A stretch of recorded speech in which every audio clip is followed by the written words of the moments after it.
Hello. Ang message natin ngayon is about ng money, no? Ang mga masabang kung wala na tayong money, no? Marami tayong pera. Pero kung hindi natin alam ang paggastos ng pera, madaling maubos yan, no? Kaya ano ang maepekto sa atin kung wala na tayong pera, no? Mga masamang epekto ng pagkaubos ng pera natin, no? Kaya huwag natin anin natin kay naubos na yan, kaya may delikado tayo, magkasakit o stroke tayo o kung atake sa heart, yan ang mapala natin. Ang pera, makita natin yan, pero ang buhay hindi na maibalik. Kaya kailangan natin ang itong gawin natin, no, para na hindi tayo maapektuhan kung wala na tayong pera, no? Yan ang ating para hindi tayo magkasakit. Ialagay mo sa isipan mo, pera lang yan, makita natin yan. Kaya ang mga masamang mangyari sa atin kung maubos ang pera natin. Ito ang ating maging sakit, no? Stress at anxiety, no? At problema sa kalusugan, problema sa family, no? Kung problema sa kalusugan, kung ma-stroke ka at paralyzed ka, wheelchair ka na lang, no? Yan dahil sa ka sa money. Kaya ang money, akala mo importante sa buhay natin, pero importante ang kalusugan natin at hindi tayo mawala dito sa earth. Kaya kung maubos man ang pera natin sa may ibang dahilan di natin alam, huwag dibdibin. Kaya ang pera makita lang yan, no? Madali lang yan maibalik. Sa ipon natin, mabalik na siya kung mag-ipon tayo at 600 per day, 6 years, balik na ang milyon mo na nawala sa'yo. Kaya yan ang atin sa isipan natin, na ang pera hindi importante sa buhay natin, kundi ang buhay natin na hindi mawala dito sa earth. Kaya yan ang ating sa isipan natin. Problema sa kalusugan, problema sa family. Kay ang misis, kung si mister na nakaubos ng pera, war, no? Maging nagger siya. War kayo always, kay sisihin ka na dahil sa yung ginawa na wala ang pera. At ang member of family mo, mahirapan na, no? Kay nagpor na kayo, nagpor na, imbes nga millionaire na, nagbalik sa por. Kaya yan ay tayo problema sa member of family natin. Hindi na tayo maligaya, kay always tayo nag-away, sisihan, no? Hanggang kailan kung kaisa may ang problema natin na dapat nakalimutan, hindi. Kaya ang pera, milyon ang nawala sa atin. Kaya yan, pag-awayan niya always, everyday, no? Magkaroon ng mababang self-esteem, na wala ka na ng sa sarili mo. Kay dahil sa iyo na wala ang milyon. Daw hindi ka na sa sarili mo, daw nang ka na, daw hindi na marunong, no? Ayan, no? Daw medyo bubo na. Kaya yan, depression. Always hindi ka makasleep. Kaya sa isipan mo ang pagsisisi na bakit mo ginawa ang ganon, no? Sana hindi pa nawala ang money ko. Hindi lang ako na ganito, no?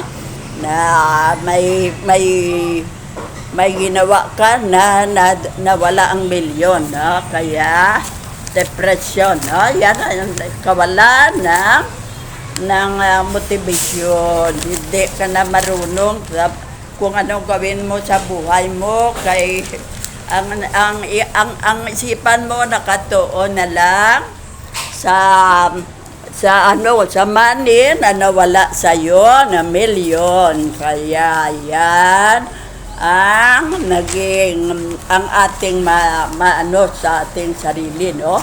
Kaya wag tayong ng pera ng gamitin natin sa kung ano-ano na tayo din ang mawalan at hindi na maibalik yan kung ang money na yan kung mawala na.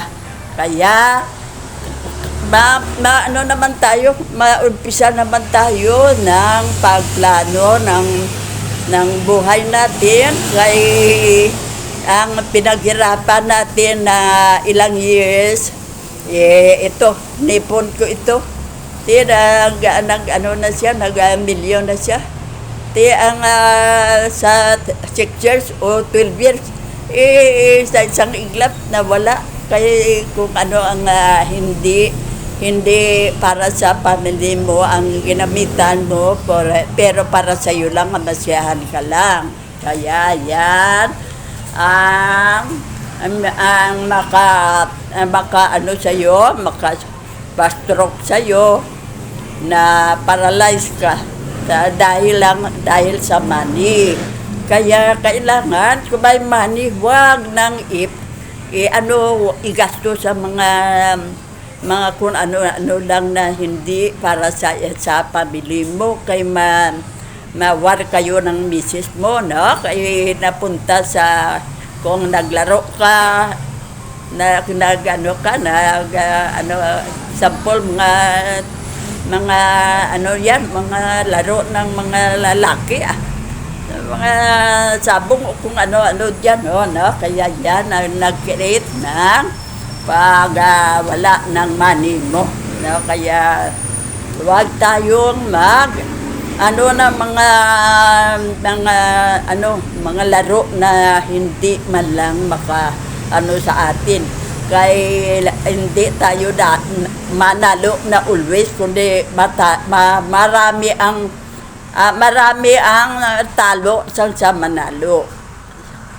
Kaya tandaan nyo, marami ang talo sa manalo. Kaya huwag na sa mga laro na yan, no? I-eliminate natin yan. Kahit siya ang nag-create na magbalik tayo sa poor. Na sana nakaipon na tayo, naging millionaire na tayo, pero sa laro natin na ang milyon ang kailangan dyan, nawala lahat. Kaya yan ang atin i-eliminate sa ating everyday na life, no?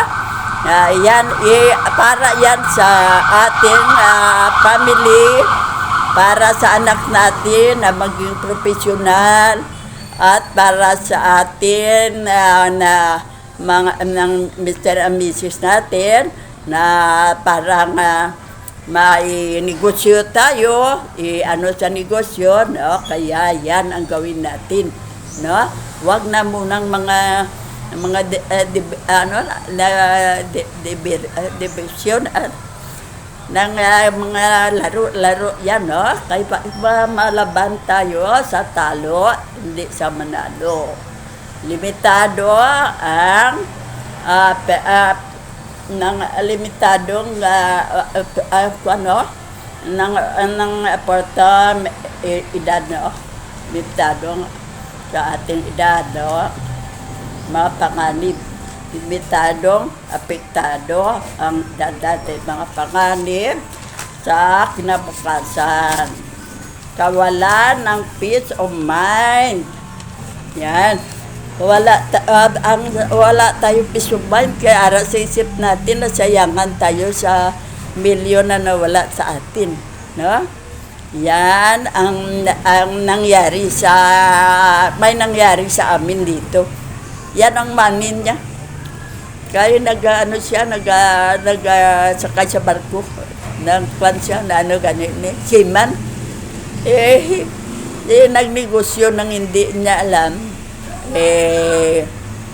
nawala ang milyon niya.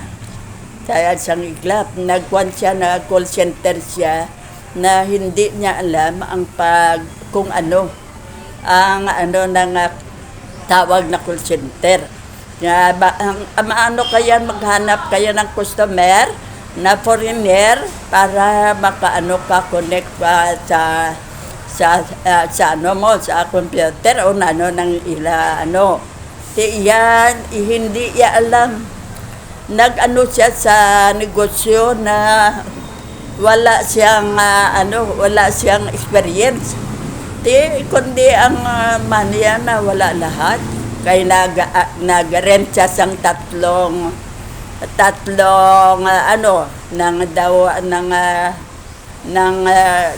tindahan, blocky, para maanuan ng tatlong sa niya, no? At saka may dalawa, lima lahat ang call center niya. At saka ang siya ng mga nagtrabaho na wala naman silang customer, kundi 10 abdi. 40 ang tauhan mo, kundi sa may na trabaho sila wala. Bigyan mo yan ng bayad, no? Ng salary nila, kay ginano mo sila, ginpatrabaho mo sila, hindi nila kasalanan na wala dyan customer. Kaya ikaw ang owner na hindi ka rin marunong. Kaya yan ang epekto na tayo kung magnegosyo, ang inegosyo mo ay sunado mo na. May experience ka na sa negosyo mo, no? Na yan ang negosyo, hindi kay baguhan ka lang sa negosyo na wala ka alam. Kaya nawala ang milyon niya, hasta ang sa mother niyang milyon din na kay matagal na siyang seaman, ng milyon-milyon na ang mga kanilang money na naipon. Kaya yan, napunta sa wala. Ito, katotohanan, experience yan, totoo yan, na wala ang ilang taon. 15 o 10 o kataon nga nagbarko siya sa tindi siya nakapag-asawa kay dahil siya sa barko siya. Kaya yan,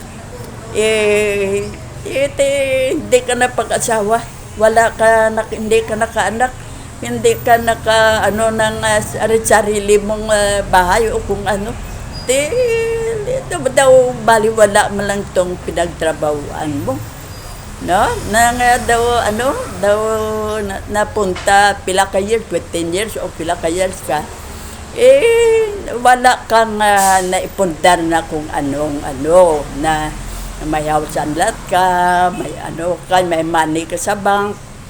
Wala kayo napunta sa negosyong hindi mo alam. Yan, nasa ngayon na daw parang Di na siya, kung tingnan mo siya daw, palaboy na lang ang baro, kaya nagbalik sa poor. No? Millionaire, pero nagbalik sa poor. Kaya, kailangan natin na kung magnegosyo tayo, yan, may eksperyensya ka dyan, marunong ka. Hindi kay bago ka lang na hindi mo naintindihan. Kaya mabulyaso ang money mo. Kaya yan ha, ilagay yung sa isipan nyo na hadlang sa pag-unlad ng buhay mo. No? Hadlang sa pag-unlad ng buhay mo. Kaya naubos na ang pera mo. Kaya maganda sana ang plano mo sa buhay mo. Galing kaya ang nakinig ka sa mga suggestion na kung call center malaki ang income. Pero yan, malaki ang income kung marunong ka. May experience ka diyan. Yan ang magnegosyo ka dyan. Pero kung hindi mo alam, huwag sayangin ang pera mo.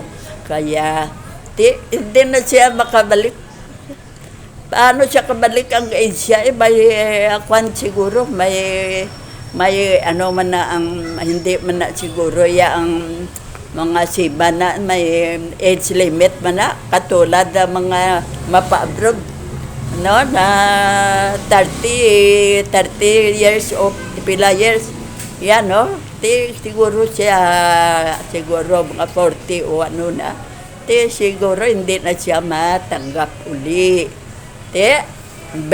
Millionaire na, nagbalik sa poor. Kaya, yan mga friend. Yan ang magkasakit ka dahil sa nawala ang pera mo, na millionaire ka na, pero sa hindi mo anong paggamit sa pera, nawala lahat. No? Yan ang leksyon sa atin. Yan ang maano natin kung ano tayo ang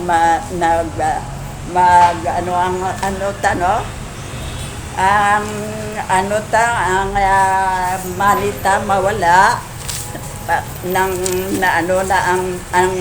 ang ating mga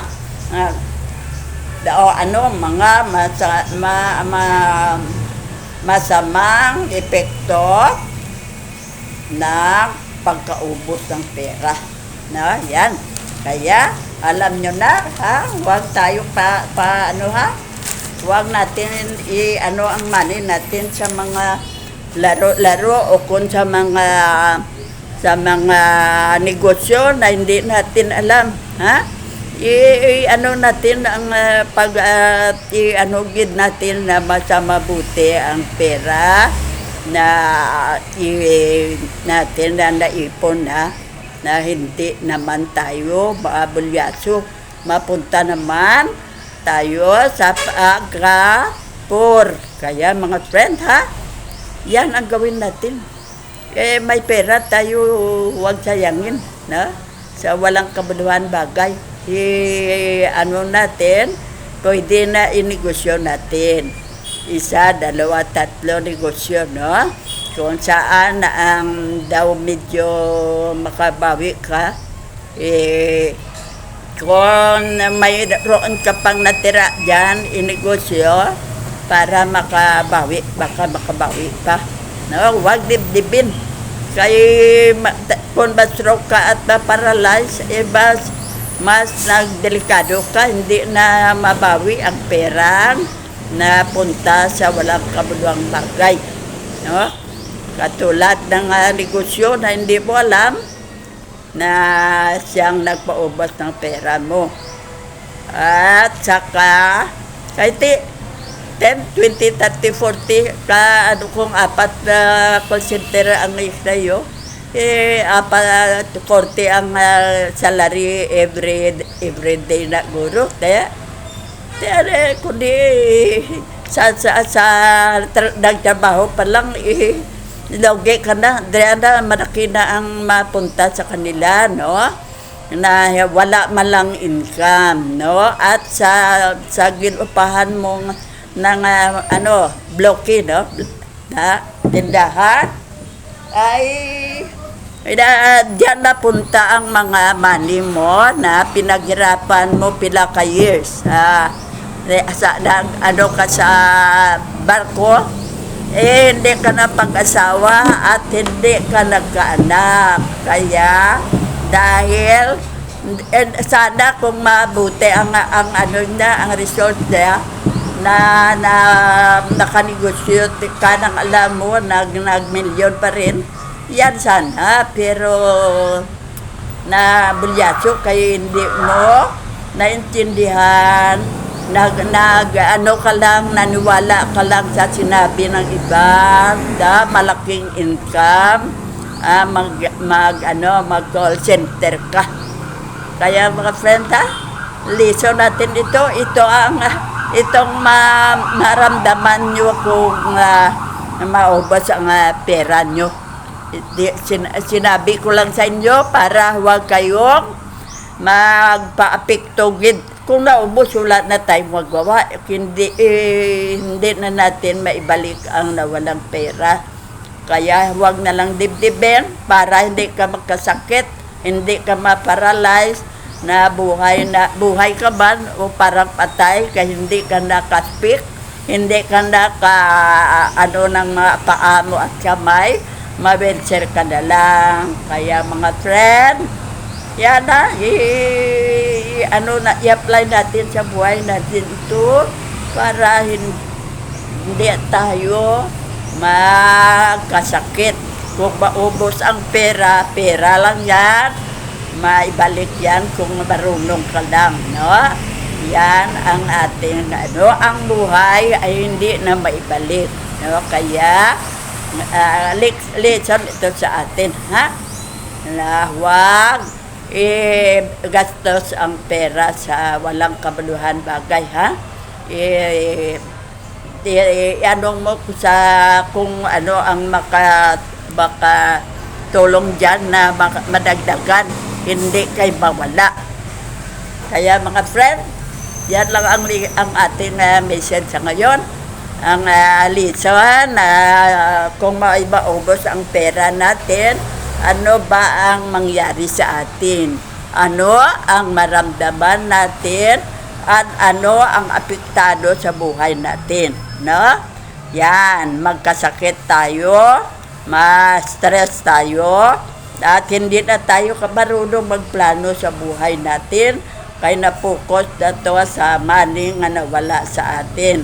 Pero, hindi, ipabayaan na lang, close na lang yan, kay hindi na maibalik yan. Makakus ba ng damage sa atin at magkasakit tayo, no? Kaya, mag-away tayo always and message, kundi mag-iwalay tayo. Kaya, broken family na tayo, no money pa tayo. Kaya mga friend, ha? Yan ang mga maramdaman natin kung maubusan tayo ng pera. Kaya nakaipon na tayo, huwag nang sayangin ang naipon natin. Ha? So, ang may experience lang kayo magnegosyo, yan lang ang negosyo. Nang huwag lang hindi mo alam. Kaya mga friend, yan ang gawin natin sa ating buhay. Yan ang ating lesson sa ngayon. Thank you sa pakikinig. Love you.